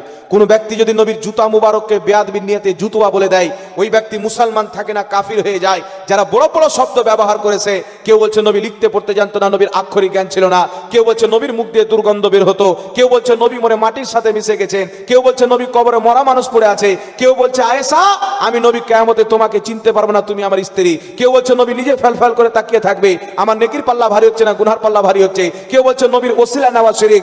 এতগুলো তাওহীদ করার পর তাদেরকে কেউ যদি ফলো করে, তাদের যদি কেউ পেয়ারবি করে, আল্লাহর কসম খেয়ে বলি তার নামাজ বেকার, তার রোজা বেকার, তার হজ বেকার, তার যাকাত বেকার। তার কারণে আল্লামা ইকবাল বলেছে, মোহাম্মদ কি মোহাব্বত দীনে হক কি শর্তে আউয়াল है, गर हो इसी में खामी, নামাজ রোজা হজ যাকাত সব কুছ নামুকাম্মাল है। জোরে বলুন সুবহানাল্লাহ। এই জন্য বিরাদর ইসলাম আকীদা মজবুত করতে হবে। এখন একটি ফিতনা বেরিয়েছেন বাবা, জামাতে ইসলামী, শুনেছেন? জামাতে ইসলামী আমাদের সুন্নিদের মধ্যে মানুষ জানে না যে সুন্নি কাকে বলে। সুন্নি তাকে বলে যে জীবন তো দিতে পারে কিন্তু কোনোদিন রাসূল সাল্লাল্লাহু আলাইহি সাল্লামের বেয়াদবি করতে পারে না, রাসূলুল্লাহর বেয়াদবকে সহ্যও করতে পারবে না, তাকে সুন্নি বলে। কথা বুঝতে পারছেন না? আজকে প্রমাণ হয়ে গেছেন। কয়েকদিন পূর্বে আপনারা খবর শুনে হবেন, আপনার একজন ব্যক্তি যার নাম হচ্ছেন নরসিংহা রাও সারস্বতী, আমার আপনার নবী সাল্লাল্লাহু আলাইহি সাল্লামের শানে কত রকমের কটূক্তি করেছিল। বলেছিল কোরআন পাকে 25টি আয়াত আছে ভুল, বলেছিল মুহাম্মদ সাল্লাল্লাহু আলাইহি সাল্লাম চরিত্রহীন ছিল, নাউজুবিল্লাহ।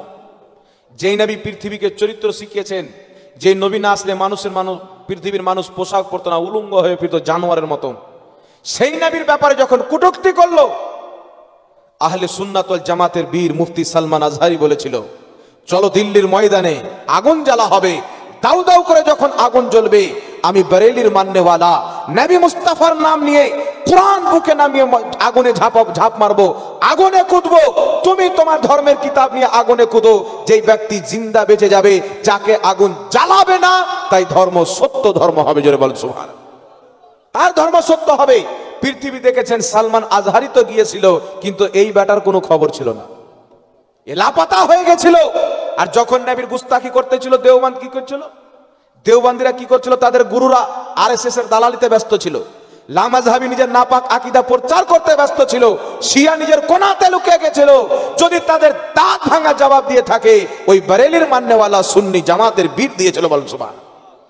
প্রমাণ করে দিয়েছেন সহ্য সবাই করতে পারে, কিন্তু নবীর গুস্তাখি আহলে সুন্নাত ওয়াল জামাত সুন্নি মুসলমান কোনোদিন সহ্য করতে পারে না। একটু জোরে বলতে হবে সুবহানাল্লাহ। এই জন্য বাবা আকীদা মজবুত রাখতে হবে। আলা হযরত রাদিয়াল্লাহু তাআলা আনহু যখন কানজুল ঈমান তরজমা করলেন, কোরআন পাকের অনুবাদ করলেন, তো কোরআন পাকের একটি আয়াতের অর্থ করলেন, নবী পাককে আল্লাহ বলছেন আমি তোমাকে হাজির নাজির বানিয়ে পাঠিয়েছি। তো ওয়াহাবিরা বলল কি যে নবী পাককে হাজির নাজির সর্বপ্রথম এটা আহমদ রাজা আকীদা তৈরি করেছেন, এর পূর্বে আকীদা কেউ মানেনি। কিন্তু আপনি জানেন আজ থেকে 550 বছর পূর্বের ইমাম জালালউদ্দিন সিউতি নিজের কিতাব আল হাবিলিল ফাতাওয়ার মধ্যে স্পষ্ট রূপে নবী মুস্তাফাকে হাজির ও নাজির মেনেছে। জোরে বলুন সুবহানাল্লাহ। আজ থেকে 450 বছরের পূর্বের ইমাম শেখ আব্দুল হক মুহাদ্দিস দেহলভী রাহমাতুল্লাহ আলাইহি, সকলের গ্রহণযোগ্য মুহাদ্দিস, তিনি নিজের কিতাব আখবারুল আখিয়ারের মধ্যে লিখেছেন নবী মুস্তাফা আমাদের আমল, আমাদের হাল, আমাদের কাইফিয়াত, আমাদের নিয়াত, প্রত্যেক জিনিসের প্রতি নবী হাজির ও নাজির। জোরে বলুন সুবহানাল্লাহ। অপবাদ আলা হযরতের উপরে দিল, কিন্তু পূর্বের সমস্ত মুহাদ্দিস এটাই লিখেছেন নবী হাজির ও নাজির। তাহলে বলেন তো বাবা, কার আকীদা ঠিক হলো? কার আকীদা ঠিক হলো? ফাতোয়া যদি মারতে হয় তো আলা হযরতের উপরে কেন মারছো? যারা পূর্বে লিখেছেন তাদের উপরে মারো। আরেকটা কথা আপনাকে বলছি শুনেন, একটি কিতাব আছে মালফুজাতে আলা হযরত, যেই কিতাবটি আলা হযরতের মুরিদ লিখেছেন, সেই কিতাবের মধ্যে আলা হযরত লিখছেন যে ইমাম जुर्कानी रहमतुल्लाह अलैह लिखते हैं कि अंबिया किराम अपनी कब्रों में अपनी बीवी से शाबाशी करते हैं। নবীগণ নিজের কবরে নিজের স্ত্রীগণের সাথে সময় কাটায়। এই কথা যখন আলা হযরত লিখলেন, ওয়াহাবি তাওয়ারতর এই দেখো আহমদ রাজা নবীর গুস্তাখি করে দিয়েছেন, এই দেখো বেরেলির আলা হযরত নবীর বেয়াদবি করে দিয়েছেন, গুস্তাখি করে দিয়েছেন। কিন্তু উঠান বুখারী শরীফ 120 নম্বর হাদিস, মায়েশা সিদ্দিকা বলছেন ইয়া রাসূলুল্লাহ, আপনার ইন্তিকালের পর সর্বপ্রথম আপনার সাথে কে গিয়ে মিলবে, কার সাক্ষাৎ হবে? নবী পাক বলছেন তোমাদের মধ্যে যার হাত সবচেয়ে বেশি লম্বা তার সাক্ষাৎ হবে। মায়েশা রাদিয়াল্লাহু তাআলা আনহা হাতকে নাপতে আরম্ভ করলেন। পরে হযরতে যায়েনাবের ইন্তিকাল হলো, তো মায়েশা বুঝতে পারলেন যে হাত লম্বার অর্থ হচ্ছে যে দান বেশি করে। মায়েশা বলছেন আমাদের মধ্যে নবীর ইন্তিকালের পর সর্বপ্রথম নবীর সাথে সাক্ষাৎ হযরতে যায়েনাবের হয়েছে, কারণ নবীর পরে যায়েনাব ইন্তিকাল করেছেন। জোরে বলুন সুবহানাল্লাহ। তো বুখারী শরীফের হাদিস স্পষ্ট করে দেয় নবীর ইন্তিকালের পরে তিনাদের স্ত্রী নবীর সঙ্গে সাক্ষাৎ করেন এতদূর পর্যন্ত। ইমাম জুরকানি শারহে জুরকানির মধ্যে লিখেছেন যে আম্বিয়া ইকরাম আপনি বিবিও সে আপনি কবর में शाबाशी करते हैं, তো ইমামে আহলে সুন্নাত এটা নিজের বাবা নাকি আলীর আকীদা প্রচার করেননি, বরেলি সরতাজ আলা হযরত নবী মুস্তাফার দেওয়া বুখারী শরীফের আকীদা প্রচার করেছেন। জোরে বলুন সুবহানাল্লাহ। আর যারা বুখারী শরীফের আকীদাকে খারাপ বলবে ঈমান থাকবে বাবা? একটু জোরে বলেন ঈমান থাকবে? তাজ্জুব হবেন, কিছুদিন পূর্বে দেখবেন আপনাদের পাশে একটা জেলা আছে বর্ধমান, বর্ধমানে একটা পোল্ট্রি মুরগি বেরিয়েছেন, ওর ধড় হচ্ছে হাতির আর এটা হচ্ছে মানুষের। জি, এ পোল্ট্রি মুরগি বেরিয়েছেন, এ একটা বক্তব্য বলছে যে আহমদ রাজা 2 নসলের কুকুর ছিল, নাউজুবিল্লাহ বলে। আলা হযরত ইমাম আহলে সুন্নাত মক্কা শরীফ গেলেন হজ করতে, তো কাবা শরীফের তাওয়াফ যখন কমপ্লিট হলো এবার মদিনা যাবেন, তো আলা হযরত বলছেন হাজিও আও শাহিন শাহ কা রওজা দেখো। শাহিন শাহ মানে কি? যিনি বাদশাদেরও বাদশাহ, যত দুনিয়াতে বাদশাহ এসেছেন সকলের বাদশাহ হচ্ছে নবী মুহাম্মদ রাসূলুল্লাহ। আলা হযরত বলছেন হাজিও আও শাহিন শাহ কা রওজা দেখো, কাবা তো দেখ চুকে কাবে কা কাবা দেখো। আলা হযরত বলছেন হাজিও শুনো, চলো শাহিন শাহ রওজা দেখি, কাবা তো দেখলে মদিনাতে গিয়ে কাবারও কাবা দেখবো। জোরে বলেন সুবহানাল্লাহ। কাবারও কাবা কেন বলে? নবী যেদিন জন্মগ্রহণ করেছেন, ইমাম সিউতি লিখতেছেন কাবা নবীর ঘরের দিকে সাজদায় ঝুঁকেছিল, সাজদায় ঝুঁকেছিল। কাবাকে বলো কাবা। পৃথিবীর মুসলমান যখন খোদার ইবাদত করে তোমার দিকে সাজদা করে, মুসলমান পশ্চিম দিকের হোক, পূর্ব দিকের হোক, উত্তর দিকের হোক, দক্ষিণ দিকের হোক, সারা কায়নাতের মুসলমান আল্লাহকে যখন সাজদা করবে তোমার দিকে চেহারা করে, কিন্তু তুমি যখন সাজদা করলে নবীর দিকে চেহারা করে কেন? তো কাবা পর্যন্ত বলবে পৃথিবীর কাবা আমি কাবা ঘর, আর আমারও কাবা হলো মুহাম্মদ রাসূলুল্লাহ। জোরে বলুন সুবহানাল্লাহ। এই জন্য আমার আপনার নবী সাল্লাল্লাহু আলাইহি সাল্লাম বলছেন বিলাল কাবা ঘরের ছাদে চেপে আজান দাও। হযরতে বিলাল যখন কাবা ঘরে চেপেছেন, সুবহানাল্লাহ আল্লাহু আকবার, বিলাল তাকিয়ে আছেন কোন দিকে চেহারা করব? কাবার ডান দিকে ছিলাম, কাবার দিকে চেহারা করে আজান দিচ্ছিলাম। আচ্ছা আজান দিলে কাবার দিকে মুখ করতে হবে কি হবে না বাবা? আর যখন কাবার উপরে চলে যাবেন তো কাবা তো কদম তলে। হযরতে বিলাল একটা বাড়ির গোলাম ছিলেন, আর আবু জেহেল আবুল হেকাম ছিল, জ্ঞানীদের পিতা বলা হতো তাকে, মানুষের বিচার আচার করে বেড়াতো। এই আবুল হেকাম যার নাম আবু জেহেল পড়লো নবীর গুস্তাখি করার কারণে, আর হযরতে বেলাল যে বাড়ির গোলাম ছিল নবীকে মোহাব্বত করলেন, তো আজকে কাবা ঘর তিনার কদম তলে। হযরতে বেলাল হাক্কা বাক্কা হয়ে গেছেন, কাবার ডান দিকে ছিলাম, বাম দিকে চতুর সাইডে থাকলে কাবার দিকে মুখ করে আজান দিতাম, আজকে তো কাবা কদম তলে, কোন দিকে চেহারা করব? অবাক। আমার আপনার নবী সাল্লাল্লাহু আলাইহি সাল্লাম দেখছেন বেলাল কি হলো, বলছেন হুজুর কোন দিকে মুখ করে আজান দিব? আজান তো কাবার দিকে মুখ করে দিতে হবে, এটা শরীয়তের ফয়সালা, কিন্তু এখন কাবার উপরে আমি, কাবা আমার কদমের তলে, তো আমি কার দিকে মুখ করে আজান দিব? তো নবী মুস্তাফা বলছেন বেলাল চিন্তা করার কোনো বিষয় নাই, আমার দিকে মুখ করে আজান দাও, আমার দিকে মুখ করে আজান দাও। পৃথিবীর মানুষকে জানতে হবে যে কাবা কাবা হয়েছে মুহাম্মদ রাসূলুল্লাহর কারণে হয়েছে, আমার নবীর কারণে কাবা হয়েছে। আমার আপনার নবী সাল্লাল্লাহু আলাইহি সাল্লাম পূর্বে নামাজ পড়তেন মসজিদে আকসার দিকে মুখ করে, কিবলায় আউয়াল। আমার নবী চেহারা করে নামাজ পড়ছেন, আকাশের দিকে তাকাচ্ছেন, অন্তরে অন্তরে বলছেন আল্লাহ যদি কিবলা পরিবর্তন করে কাবাকে কিবলা করা হতো আমি নবী খুব খুশি হয়ে যেতাম। অন্তরের খবর আল্লাহ জানে কি জানে না? অন্তরের খবর আল্লাহ জানে কি জানে না? আল্লাহ পাক বলছেন জিবরিল যাও আমার নবীকে গিয়ে বলো যে আপনি নিজের চেহারাখানা কাবার দিকে করে নেন। আল্লাহ আয়াত দিয়ে পাঠালেন কাদ নারা তাকাল্লুবা ওয়াজহিকা ফিস সামাই ফালানুওয়াল্লিয়ান্নাকা কিবলাতান তারদাহা। আল্লাহ পাক আয়াত দিয়ে পাঠালেন, বললেন মাহবুব তোমার বারবার আকাশের দিকে তাকানো আমি আল্লাহ জানি, তুমি চাচ্ছ যেন আকসাকে পরিবর্তন করে কাবাতুল্লাহকে কিবলা করা হয়। আল্লাহ বলছেন মাহবুব কাদ নারা তাকাল্লুবা ওয়াজহিকা ফিস সামাই ফালানুওয়াল্লিয়ান্নাকা কিবলাতান তারদাহা, তুমি আসমানের দিকে বারবার তাকাচ্ছ আমি আল্লাহ জানি, কিবলা পরিবর্তন করতে চাও, যাও, আমি তোমাকে রাজি করার জন্য, তোমাকে খুশি করার জন্য কিবলা পরিবর্তন করে দিলাম। তুমি নামাজের মধ্যে নিজের চেহারা ফিরিয়ে কাবার দিকে করে নাও, জোরে বলেন সুবহানাল্লাহ। জিবরিল আমিন অবাক হলেন, এই তো নামাজের মধ্যে, কারণ টাইম যদি চেঞ্জ করতে হয় একদিন আগে বলতে হবে এখানে কিবলা চেঞ্জ হবে। আল্লাহকে বলেন, আল্লাহ নামাজ শেষ হতো, তারপর তুমি বলতে এরপর থেকে নামাজ কাবার দিকে মুখ করে পড়ো, নামাজের মধ্যেই কেন বললে? আল্লাহ তাবারাক ওয়া তাআলা বলছেন, আমার নামাজ পরে হবে, আমার মুস্তাফার খুশি আগে হবে। আমার নামাজ পরে হবে, আমার মুস্তাফার খুশি আগে হবে।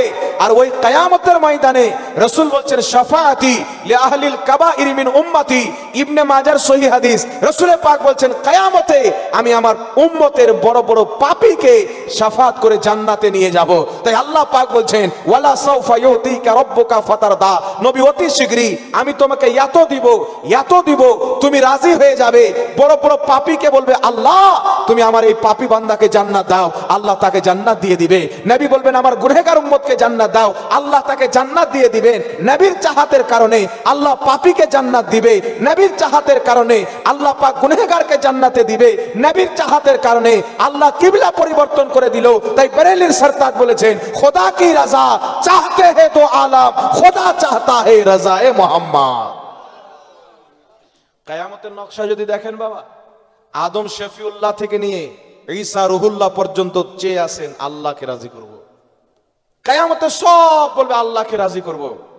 আমার আল্লাহর রহমত তাকিয়ে আছেন আমার হাবিব মুহাম্মদ রাসূলুল্লাহকে রাজি করব। দেখেন, পৃথিবী চেয়ে আছেন আল্লাহ রাজি হোক, আল্লাহ চেয়ে আছেন মুহাম্মদ রাসূলুল্লাহ রাজি হোক। যেই নবীকে আল্লাহ রাজি করতে চায়, আজকে কোনো বাঁদর যদি বলে নবীর প্রয়োজন নাই, আল্লাহ আল্লাহ আল্লাহ, কিছু গাধা বেরিয়েছে দেখবেন বলছে আল্লাহর নাম নবীর নাম পাশাপাশি লেখা যাবে না। কেন লেখা যাবে না? বলছে আল্লাহ নবীর নাম পাশাপাশি লিখলে মানা হবে আল্লাহ মুহাম্মদ, মুহাম্মাদই আল্লাহ। তাহলে ওর বাপ মাকে এক বাড়িতে রাখতে হবে না, এক বাড়িতে থাকলে মানুষ মনে করবে ওর বাপটাই মা, মাটাই বাপ, না কি বলে?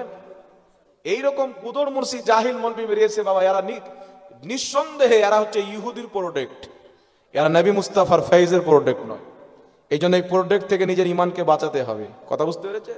আমরা আহলে সুন্নাত ওয়াল জামাত রসুল পাকের ব্যাপারে কওরির সাথে কোনো আপোষ করতে রাজি নই। जो नबी का नहीं वो हमारा नहीं, এটা আমার আপনার এলান নয়। আল্লাহ এই এলান করেছিলেন ওই জামানায় যখন ইবলিসকে আল্লাহ বলেছিলেন সমস্ত ফেরেশতাকে সাজদা করো আমার আদমকে। আদমকে সবাই সাজদা করলো, ইবলিস করলো না। ইবলিস মনে ভেবেছিল আমি এত ইবাদত করেছি, এত নেকির কাজ করেছি, আমার কি হবে? আল্লাহ একটাই মেসেজ দিয়েছিলেন, ইবলিস নামাজ যতই পড়ো जो नबी का नहीं वो हमारा नहीं, যত ইবাদত করো जो नबी का नहीं वो हमारा नहीं, জান যাবে যাক, নবী মুস্তাফার আদব যেন না যায়। আর জান্নাতি যদি দেখতে চাও যার অন্তরে নবীর আদব আছে, ওই ব্যক্তি আল্লাহর নিকটে জান্নাতি। জোরে বলেন সুবহানাল্লাহ। হযরতে বেলাল রাদিয়াল্লাহু তাআলা চেপেছেন কোথায় মুখ করে আজান দেব, নবী বলছেন বেলাল আমার দিকে মুখ করে আজান দাও।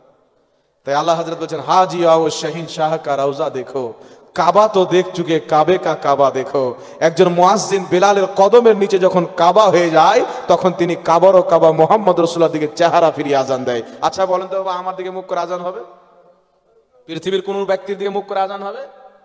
কিছু লোক বেরিয়ে কুরআন পাকের অপব্যাখ্যা করার বলে যে নবী আমাদের মতন মানুষ, কিন্তু আমার নবীর চেহারাকে দেখে নিলে ইমানের চোখে আল্লাহ জান্নাতি করে দেয়। আমার নবীর চেহারাকে দেখলে সাহাবী হয়ে যায়। আর ওই ব্যক্তির চেহারাকে যদি দেখেলেন তাহলে ভাত খাওয়া যাবে না। মানুষ চেহারা নিয়ে বলছে আমি নবীর মতন। একটু জোরে নাউজুবিল্লাহ হবে না বাবা? আর একটু জোরে। এইবার শুনেন বিরাদর ইসলাম, আপনাকে একটা কথা বলতে চাই। আজকে জশ্নে ঈদ মিলাদুন নবীর জান, আমরা বলি নূর ওয়ালা আয়া হে, নূর লেকে আয়া হে, সারে আলম মে ये देखो कैसा নূর ছায়া হে। আমরা নবীকে নূরওয়ালা মানে কি মানি না? আপনাকে একটা কথা বলছি, উত্তর আপনারা দিবেন। আদম আলাইহিস সালামকে যখন আল্লাহ সৃষ্টি করলেন, আল্লাহ সমস্ত ফেরেশতাকে একদিকে করলেন ইবলিস সহ। আল্লাহ বলেন উসজুদু লি আদম, আদমকে সাজদা করো। ফাসাজাদু, সবাই সাজদা করলো ইল্লা ইবলিস, ইবলিস করলো না। আচ্ছা বলেন তো ফেরেশতারা কিসের তৈরি? কথা বলেন। ফেরেশতা নূরের তৈরি, আদম কিসের তৈরি? মাটির তৈরি। তো নূরের ফেরেশতাকে আল্লাহ বলছেন তোমরা মাটির আদমকে সাজদা করো, তাহলে মাটির দাম বেশি হলো না নূরের দাম বেশি হলো? মাটির দাম বেশি হলো, তো যারা নবীকে মাটি মানে তারা নবীর সম্মান বেশি করে, যারা নবীকে নূর মানে তারা কম করে। এই হলো যুক্তি। দেখবেন দুইটা গাধা মৌলবি যুক্তি দেয় ইউটিউবের মধ্যে। আল্লাহ নূরের ফেরেশতাকে বলছেন আদমকে সাজদা করো, আদম মাটির। নূরের ফেরেশতা আদমকে সাজদা করছেন মাটির আদমকে, মানে মাটির দাম বেশি, নূরের দাম কম। তো আল্লাহ বলছেন আল্লাহু নূরুস সামাওয়াতি ওয়াল আরদ, আল্লাহ নূর জমিন আসমানে। নবী বলছেন আল্লাহু নূর, আল্লাহ হচ্ছে নূর। তাহলে আল্লাহর দাম বেশি হবে না মাটির দাম বেশি হবে? জোরে বলে, আল্লাহর দাম বেশি হবে না মাটির দাম বেশি হবে? আর ওই মৌলবীকে জিজ্ঞাসা করেন যে আদমকে যে সাজদা করতে বলা হলো কারণ কি, কেন বলা হলো প্রত্যেক ফেরেশতাকে যে আদমকে সাজদা করো, এর কারণটা কি? ইমাম জুরকানি শারহে জুরকানির মধ্যে লিখতেছেন আদমকে সাজদা করার হুকুম এই জন্য হয়েছিল যে আদমের পেশানিতে নূরে মুহাম্মাদি ছিল। নূরে মুহাম্মাদির তাজিমে আল্লাহ সাজদা করতে বলেছিলেন। নাম তো আদমের ছিল, সম্মান নবী মুস্তাফার নূরের ছিল। এই কথা যদি বেটা বলে যায় আসল রহস্য বেরিয়ে যাবে। তো একদিক ঢাকা চাপা দিয়ে আর একদিক বয়ান করতে চায়। জিবরিল তাকাচ্ছেন নবীর নূর আদমের পেশানিতে, সাজদায় পড়ে গেল। মিকাইল তাকাচ্ছেন নবীর নূর আদমের পেশানিতে, সাজদায় পড়ে গেল। প্রত্যেক ফেরেশতার কলবে ঈমান ছিল, তারা তাকালো নবীর নূর দেখতে পেল, সাজদায় পড়ে গেল। ইবলিস তাকালো নবীর নূর দেখতে পেল না। তো বুঝা গেল যারা ইবলিসের উত্তরসূরি হবে নবীকে নূর মানবে না, যারা ঈমানদার হবে তারাই নবীকে নূর মানবে। কথা বুঝতে পারলেন? সব চোখ নবীর নূর দেখতে পাবে না। কোন চোখ লাগবে? ঈমানের চোখ লাগবে বাবা। কিন্তু চিন্তার বিষয় হচ্ছে এখন যে দেওবন্দি বলছেন নবী মাটির তৈরি, দেওবন্দীদের সবচাইতে বড় বাপ আশরাফ আলী থানভী নিজের কিতাব নাসরুত তিবের মধ্যে লিখছেন আল্লাহ সর্বপ্রথম নিজের নূরের ফাইজে নবীর নূর তৈরি করেছে। যে আহলে হাদিস বলেন নবী মাটির তৈরি, সমস্ত আহলে হাদিসের বড় বাপ ওয়াহিদুজ্জামান নিজের কিতাব হাদিয়াতুল মাহাদির মধ্যে লিখছেন আল্লাহ সর্বপ্রথম নবী মুস্তাফার নূরকে আপন নূরে তৈরি করেছেন। জোরে বলতে হবে সুবহান। তো তোমরা মানো আর না মানো, তোমাদের পূর্বের আব্বারা মেনে রেখেছেন নবী মুস্তাফা নূর। আমরা আহলে সুন্নাত ওয়াল জামাত নবীকে মানুষও মানি, নবীকে নূরও মানি। জোরে বলে সুবহান। আচ্ছা বলেন তো বাবা, যেই ব্যক্তি নূর হয় ওই ব্যক্তির রক্ত হয়? জি, নূরের রক্ত কি করে হবে? তো আমার আপনার নবী সাল্লাল্লাহু আলাইহি সাল্লামের যখন জিদ্দর ময়দানে দাঁত মুবারক শহীদ হয়েছিলেন, আমার নবী রক্ত বেরিয়েছিল। তাহলে নবী যদি নূর হয় তাহলে রক্ত কেন বের হলো? একটু ধ্যান দিয়ে শুনবেন। নবী যদি নূর হয় তাহলে রক্ত কেন বের হলো? এবার আপনাকে প্রশ্ন হলো, একজন মানুষের যদি সিনা কাটা হয়, চাক করা হয়, রক্ত বের হবে কি হবে না? নবী পাক বলছেন মেরাজের রাত্রিতে জিবরিল আমিন আসলেন, ইয়া রাসূলুল্লাহ আল্লাহ ডেকেছেন দিদারের জন্য। নবী পাক রেডি হলেন, রাসূল পাক বলছেন সর্বপ্রথম জিবরিল আমার সিনাকে চাক করলেন, চাক করার পর আমার কলবকে বের করলেন, জমজমের পানিতে ধুইলেন, নূর ও হিকমত দিয়ে আবার ফিট করে দিলেন। এক ফোঁটা রক্ত বের হয়নি, এক ফোঁটা রক্ত বের হয়নি। নবীর সিনা চাক হচ্ছেন, রক্ত বের হচ্ছেন না। জিদ্দর ময়দানে দাঁত শহীদ হচ্ছেন, রক্ত বের হচ্ছেন। নবী পাকের ছোট্ট কালে তিনাকে ফেরেশতারা নিয়ে গিয়ে সিনা চাক করেছিলেন। একাধিকবার, কয়েকবার আমার আপনার নবী সিনা চাক করা হয়েছে, এক ফোঁটা রক্ত বের হয়নি। জিদ্দর ময়দানে দান্দানে মুবারক শহীদ করা হয়েছে, কিন্তু রক্ত বের হয়েছে। এখানে রক্ত কেন বের হলো, এখানে রক্ত কেন বের হলো না? তো বুঝা গেল নবী মানুষও ছিলেন, নবী নূরও ছিলেন। জিদ্দর ময়দানে নবী বাশারিয়াতের লেবাসে ছিলেন, তাই নবীর রক্ত বেরিয়েছে। আর যখন মেরাজে যাচ্ছিলেন নবী নুরানিয়াতের লেবাসে ছিলেন, তাই পুরো সিনা চাক করা হলো, নবীর এক ফোঁটা রক্ত বের হলো না। জোরে বলেন সুবহানাল্লাহ। কথা বুঝতে পেরেছেন বাবা? মুসলিম শরীফের হাদিস খুলেন, মুসলিম শরীফের মধ্যে হাদিস, মালকুল মত এসে বলছেন মুসা নবীকে, হুজুর আপনার আত্মা কবজ করতে এসেছি। পাটাস করে একটা চড় মেরেছে, চোখ বেরিয়ে পড়ে গেছে। আচ্ছা বলেন তো বাবা, নূরের চোখ বেরিয়ে পড়ে? জি, যুক্তি তো এটাই বলে যে নূরের চোখ বেরিয়ে পড়ে না, কিন্তু মুসা আলাইহিস সালাম হাদিসটি মুসলিম শরীফের টানাটান সহি, কোনো বেটা জয়ীব বলতে পারবে না। মানে এমন কিতাবের হাদিস যে জয়ীব বলা যাবে না। মালকুল মত এসে বলছেন ঈসা আলাইহিস সালামকে, মুসা আলাইহিস সালামকে, হে আল্লাহর নবী মুসা আপনার আত্মা কবজ করতে চাই। এমন করে একটা চড় মেরেছে, চোখ বেরিয়ে পড়েছেন। তাহলে চিন্তা করেন মুসা আলাইহিস সালামের শক্তি কত ছিল, একদম চোখ বেরিয়ে পড়ে গেছেন। আল্লাহ পাক বলছেন মুসা তুমি কি চাও? আল্লাহ বললেন তুমি একটা গাভীর গরু পিঠে হাত দিয়ে টানো, যতটা রুম আসবে তোমার হাতে তত বছর তোমার বয়স আমি বাড়িয়ে দেব। সুবহানাল্লাহ বলবেন না? এখানে যেটা আমার বোঝানোর উদ্দেশ্য হচ্ছে, ফারিস্তাকে চড় মারলেন, চোখ বেরিয়ে পড়লো। তাহলে এখন কেউ বলবে যে ইসরাইল আলাইহিস সালাম যদি নূর হতেন তাহলে তিনার চোখ কেন বেরিয়ে পড়লো? তো এগুলো আল্লাহর কুদরত বাবা। এই জাহিলরা নিজের বিবেকে ইসলামকে চলাতে চায়, কিন্তু বিবেক লাগানো হবে না। যদি আপনি বিবেক লাগান তো মেরাজ বিশ্বাস করতে পারবেন না। যদি আপনি বিবেক লাগান চাঁদ দুই টুকরা হয়েছে বিশ্বাস করতে পারবেন না। যদি আপনি বিবেক লাগান আমার নবী সেকেন্ডে গিয়েছেন এসছেন বিশ্বাস করতে পারবেন না। বিবেককে তালাক দিতে হবে, আল্লাহর হিকমতকে বিশ্বাস করতে হবে। নবীকে আল্লাহ নূর বলেছেন, নূরও মানতে হবে। নবীকে আল্লাহ মানুষ বলেছেন, মানুষও মানতে হবে। জোরে বলেন সুবহানাল্লাহ। কথা বুঝতে পেরেছেন কি পারেননি? একটা কথা আপনাকে বলি, আমরা আউলিয়া ইকরামকে মাননেওয়ালা। কিছু লোক বেরিয়ে বলছেন পীর ওলি মানা যাবে না, তো আমি তার উদাহরণ আপনাকে দিয়ে দিয়েছি। যাদের দলে পীরই নাই ওরা পীর মানবে কি করে? আল্লাহ তাবারাক ওয়া তাআলা বলছেন যারা ঈমানদার ফরজ নামাজগুলিকে বজায় রেখে বেশি করে আমার নফলি ইবাদত করে, আল্লাহ পাক বলছেন আমি তাদেরকে বেলায়াত দান করে নিজের ওলি বানিয়ে দিই। মানে ওলি হওয়ার জন্য ঈমান হওয়া শর্ত, আমল হওয়া শর্ত। কথা বুঝছেন? ওলি হওয়ার জন্য ঈমান হওয়া শর্ত। আপনি দেখান যত দেওবন্দি বলেন আর আহলে হাদিস বলেন আর জামাতে ইসলামী বলেন, এদের মধ্যে কোনো ওলি নাই কেন? জামাতে ইসলামীর যে প্রতিষ্ঠাতা আবুল আলা মওদুদি একজন পথভ্রষ্ট লোক, তার আকীদা কি জানেন? তাফহিমাতের মধ্যে লিখছেন নবীগণ গুনাহ করেছেন। আচ্ছা বলেন নবীগণের দ্বারা দিয়ে গুনাহ হয়?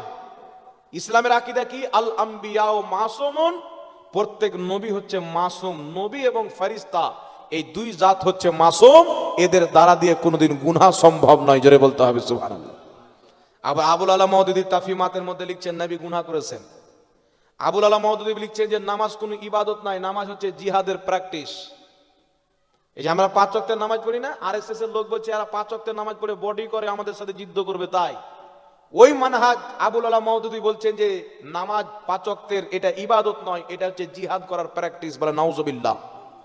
আর নামাজ হচ্ছে আফজালুল ইবাদত, শুধু ইবাদত নয় আফজালুল ইবাদত। প্রত্যেক ইবাদতের সরদার হচ্ছে নামাজ। জোরে বলতে হবে সুবহানাল্লাহ। আবুল আলা মওদুদি বলছেন যে কোরআন পাকের নাজিল হওয়ার 100 বছর পর কোরআন পাকের মধ্যে চেঞ্জিং করা হয়েছে। আবুল আলা মওদুদি কোরআন পাকের তরজমা করতে গিয়ে একাধিক আয়াতের মতন নিজের মন গড়া অনুবাদ করেছেন, যার আমি লিখে রেখেছি বাংলাতে তার অনুবাদ এবং সঠিক অনুবাদ লিখে রেখেছি তাফসীরের আলোতে। একাধিক আয়াতের উল্টা পাল্টা তরজমা করেছেন। আর আবুল আলা মওদুদিকে ব্রেন কে দিল? সে যখন লন্ডনে ছিল, সেই লন্ডনের ইংরেজরা তাকে ব্রেন দিল যে তুমি একটা জামাত তৈরি করো, জামাতে ইসলামী, তোমাকে যত ফান্ডিং লাগে আমরা দেবো, ইসলামকে চুরমাচার করে দাও। তখন সে না বললো আমি দেওবন্দি লয়, আমি আহলে হাদিস লয়, আমি হানাফিও লয়, আমি গায়র মুকাল্লিদ নয়। ও বলছে আমি আপনা একটা দল চালু করব জামাতে ইসলামী।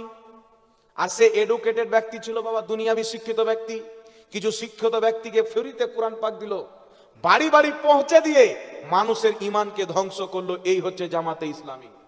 আর বর্তমানে ভারতে তারা চাপ দিয়েছে, ভারতে তাদের তানজিম চলে, ফ্রিতে বাড়ি বাড়ি কোরআন পৌঁছায়। এই জন্য আপনাকে বলতে চাই বাবা, কোরআন পাকের মধ্যে কোনো ভুল নাই, তবে কোরআন পাকের অনুবাদের মধ্যে অনেক ভুল করা হয়েছে।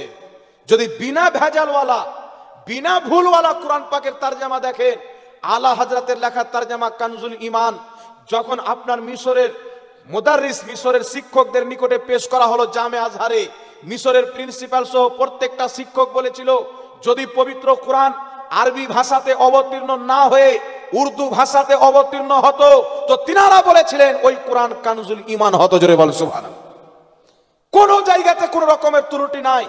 একবারে 1450 বছর থেকে নিয়ে আজ পর্যন্ত কোরআন পাকের যত তাফসীর লেখা হয়েছে প্রত্যেক তাফসীর মোতাবেক যদি অনুবাদ দেখেন কানজুল ঈমানে পাবেন। তাই আপনাকে যদি পড়তে হয় কানজুল ঈমান খরিদ করে পড়তে হবে। একটা কথা মনে রাখবেন, ডুপ্লিকেট মাল গ্রাম গ্রামে পৌঁছানো হয়, অরিজিনাল মাল শোরুমে গিয়ে আনতে হয়। যারা বাড়ি বাড়িতে আপনার বাংলা চটি বই দিয়ে বেড়ায়, কোরআনের তরজমা দিয়ে বেড়ায়, আপনাকে ভাবতে হবে নিশ্চয় আমার বাড়িতে দিতে আসে, এর মানে এর মধ্যে কোনো ভেজাল আছে, এর মধ্যে কোনো ভেজাল আছে। তাই ওই ভেজালাকে তালাক দিতে হবে বাবা। শুধু একটা নয়, আবুল আলা মওদুদির 25টি আকীদা আমি লিখে রেখেছি, যেই আকীদার ইসলামের সাথে বাবা কোনো মিল নাই। পথভ্রষ্ট গুমরাহ হতে কোনো সন্দেহ নাই। এই জন্য জামাতে ইসলামী দলটাই বানানেওয়ালা গুমরা, তো গুমরার দলে চলনেওয়ালা কি হবে? জান্নাতি? জি, গুমরা দলে যে চলবে ও কি হবে? পথভ্রষ্ট হবে কি হবে না? জোরে বলেন।